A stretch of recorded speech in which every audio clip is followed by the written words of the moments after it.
Yay, so we know what's at stake here, which is our body's ability to keep us healthy and strong from disease. There's now serious talk about a massive surge in microplastic contamination. So what's the big deal, right? The big deal are these tiny plastics. Some are smaller than 5 millimeters, and some are invisible as nanoplastic, which are now turning up in the very foods we eat, the water we drink, even the air we breathe. They've been found in our blood, lungs, livers, placentas, breast milk, and yes, human brains and testes. Grabbed your attention better now? Good. Because this is an urgent matter that cannot be ignored. And I don't care if you're planning to jump on the PS5 for a few rounds of Fortnite chaos and whatnot, that shit can wait. What can't wait any longer is the information surrounding your internal and external health. Health advocate Kim Bright, who appeared on the Jimmy Dore Show, has shined a very bright light on this dark, unnoticed situation. She's been warning about how microplastics are accumulating in our water and food products, and the real damage these contaminants can do to our bodies. And she didn't stop there. She also called out something most people miss: shuttle launches, rocket firings, and war campaigns. When missiles and rockets fire off, they kick up stagnant pollution and project microplastics into the air from impact after effects and the massive contaminants expelled during launches. Let's break this all down.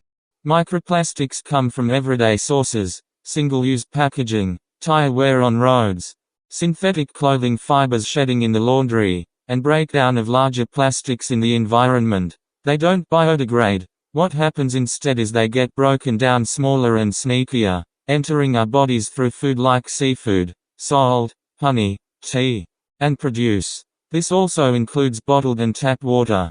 And this topic went viral early 2026, and people are revisiting the hot topic to see what else got tacked onto the official story. And here comes more eye-opening details. The US EPA added microplastics to its contaminant candidate list for drinking water for the first time, calling them a priority contaminant group. At the same time, the Department of Health and Human Services under RFK Jr.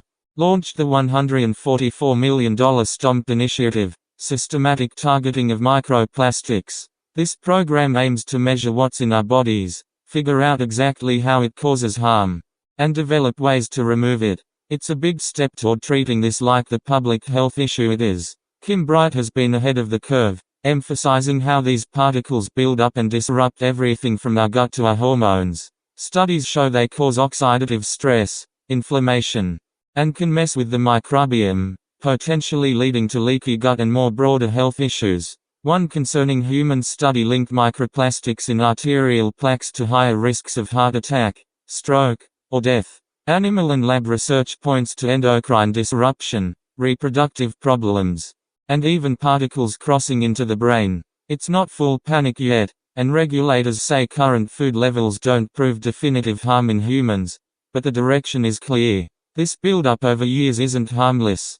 And we're only starting to understand nanoplastics, which are even harder to detect and potentially more invasive. Now let's get into what Kim Bright highlighted on the Jimmy Dore Show. This revolves around the role of shuttle launches, rocket firings, and war campaigns. Every rocket launch releases pollution, such as solid boosters spewing aluminum oxide particles, soot, and hydrochloric acid high into the atmosphere. Liquid fuels add CO2, NOx, and more. The mini plastics show up in fuel binders, insulation, seals, and composite materials. During intense combustion or when debris re-enters and burns up, these can break down or ablate into fine particles, including potential nanoplastics or carbon-based aerosols. Recent studies in 2025 to 2026 have directly measured pollution from SpaceX Falcon 9 upper stage re-entries, detecting lithium plumes and metal pollutants in the upper atmosphere for the first time.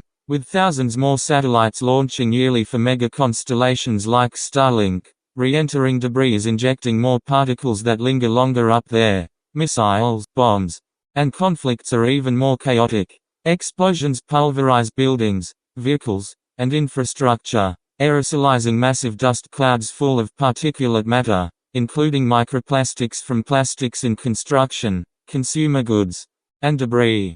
Burn pits on military bases have also been flagged for releasing microplastics from burning waste. These high-energy events act like giant mixers, stirring up existing pollution and projecting particles globally via air currents. They settle into water, soil, and our food chain. Bright is right that this adds to the burden, but it's not the dominant source. Tire wear alone can account for over 60% of microplastics in urban air in some studies. Still, more frequent launches and geopolitical tensions aren't helping.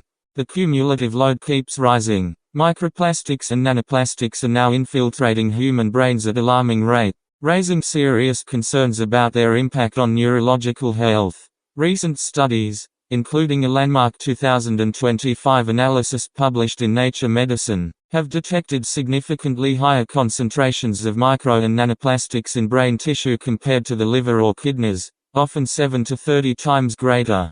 Polyethylene, PE, shards and flakes dominate these findings, and levels have risen sharply over the past decade. Most troubling, brain samples from individuals diagnosed with dementia, including Alzheimer's disease, showed up to 5 to 10 times higher microplastic accumulation than those without dementia. These tiny particles can cross the blood-brain barrier, triggering oxidative stress, chronic neuroinflammation, and mitochondrial dysfunction. In animal models, such as mice with genetic predispositions to Alzheimer's, exposure to micro and nanoplastics has led to cognitive decline, memory impairment, behavioral changes, and accelerated buildup of beta-amyloid and tau proteins, hallmarks of Alzheimer's pathology. Human studies have linked higher microplastic levels in cerebrospinal fluid to lower OR42 levels, faster cognitive decline on memory tests, and stronger associations with amyloid-positive Alzheimer's cases. Beyond potential contributions to early-onset Alzheimer's and dementia, microplastics may promote broader neurodegenerative characteristics, including neuronal damage, impaired synaptic function, microglial overactivation, and disruption of protein clearance mechanisms. While researchers emphasize that correlation does not yet equal causation, dementia itself may allow greater particle accumulation due to a compromised blood-brain barrier. The rapid rise in brain plastic burdens is concerning. As environmental exposure continues unabated, understanding and mitigating these invisible invaders has become a critical priority for protecting long-term brain health. Here's the good news. While we can't eliminate microplastics overnight, you can slash your personal exposure and support your body. Start with water. Use a high-quality filter, reverse osmosis or one specifically certified for microplastics and PFAS. Ditch plastic bottles, go for glass or stainless steel. Food choices matter. Minimize highly processed items in plastic packaging. Wash produce well. Opt for fresh or glass-stored foods. Avoid heating food in plastic. Start using drinking glasses or ceramic plates. Cut back on seafood if you're concerned about possible microplastic-tainted ocean sources, and vary your diet.